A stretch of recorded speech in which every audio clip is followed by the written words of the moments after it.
الحمد للہ رب العالمین والصلاة والسلام علی نبینا محمد وعلی آلہ وصحبہ اجمعین۔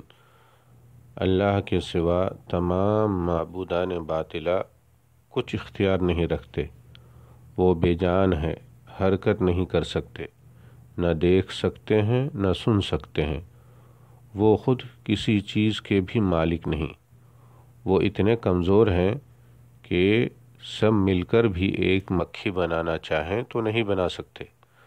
مکھی بنانا تو درکنار، اگر مکھی ان کے کھانے کا کوئی ذرہ اٹھا کر اڑ جائے تو یہ اس سے واپس لینے کی بھی استطاعت نہیں رکھتے۔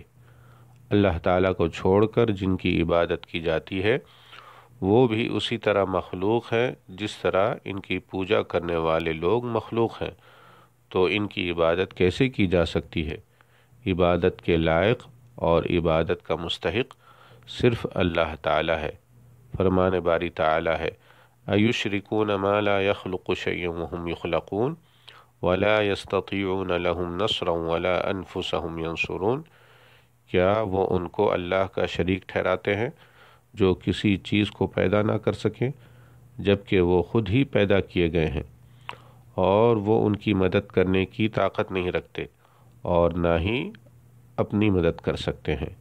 سورہ الاعراف آیت نمبر 191 192۔ فرمان باری تعالی ہے ان الذین تدعون من دون اللہ عباد امثالکم۔ تم اللہ کو چھوڑ کر جن کو پکارتے ہو یعنی جن کی عبادت کرتے ہو وہ تم ہی جیسے بندے ہیں۔ سورہ الاعراف آیت نمبر 194۔ والسلام علیکم ورحمۃ اللہ وبرکاتہ۔